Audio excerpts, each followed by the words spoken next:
The Internet in the year 2009. We send emails, make calls over the Internet, and discuss topics we take an interest in. Even our banking is going virtual.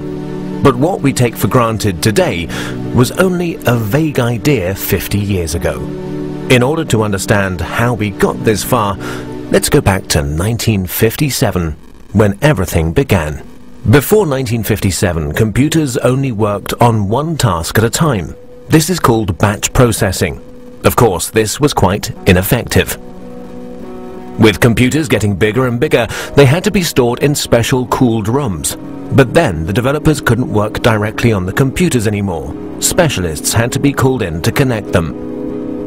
Programming at that time meant a lot of manual work, and the indirect connection to the computers led to a lot of bugs, wasting time and fraying the developers' nerves. The year 1957 marked a big change. A remote connection had to be installed so that the developers could work directly on the computers. At the same time, the idea of time sharing came up. This is the first concept in computer technology to share the processing power of one computer with multiple users.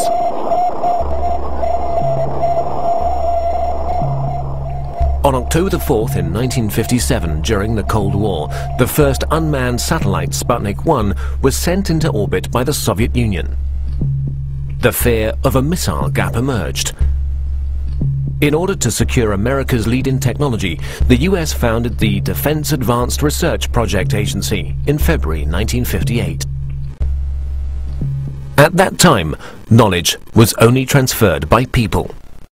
The DARPA planned a large-scale computer network in order to accelerate knowledge transfer and avoid the doubling up of already existing research. This network would become the ARPANET. Furthermore, 3 other concepts were to be developed, which are fundamental for the history of the Internet. The concept of a military network by the RAND Corporation in America. The commercial network of the National Physical Laboratory in England. And the scientific network Cyclades in France. The scientific, military, and commercial approaches of these concepts are the foundations for our modern Internet. Let's begin with the ARPANET, the most familiar of these networks.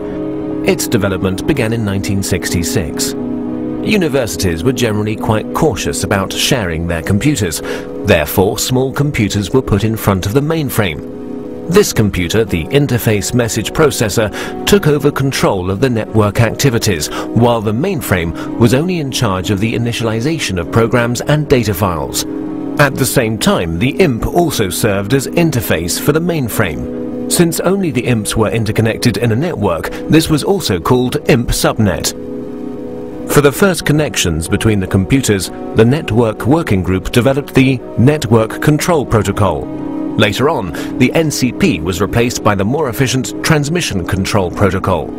The specific feature of the TCP is the verification of the file transfer. Let's take a short detour to England. Since the NPL network was designed on a commercial basis, a lot of users and file transfer were expected. In order to avoid congestion of the lines, the sent files were divided into smaller packets, which were put together again at the receiver. Packet switching was born.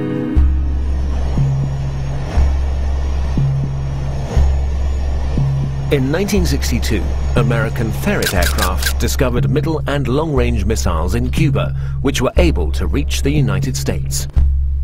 This stoked fear of an atomic conflict.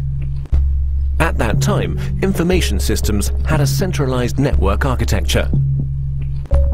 To avoid breakdown during an attack, a decentralized network architecture had to be developed, which, in case of loss of a node, would still be operative. Communication still used to work through radio waves. That would have caused problems in case of an atomic attack. The ionosphere would be affected and the long-wave radio waves wouldn't work anymore. Therefore, they had to use direct waves, which, however, don't have a long range.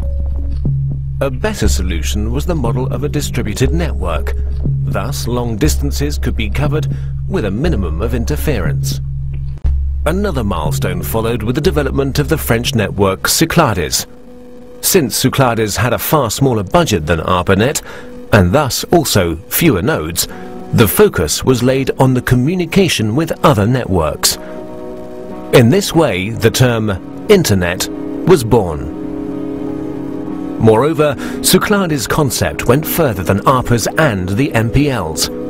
During communication between sender and receiver, the computers were not to intervene anymore, but simply serve as a transfer node. Cyclades' protocol went through all machines using a physical layer that was implemented into the hardware, providing a direct connection with the receiver, an end-to-end structure. Inspired by the Cyclades network and driven by the incompatibility between the networks, their connection gained in importance everywhere. The phone companies developed the X.25 protocol, which enabled communication through their servers, in exchange for a monthly basic charge, of course. DARPA's transmission control protocol was to connect the computers through gateways. And the International Organization for Standardization designed the OSI reference model.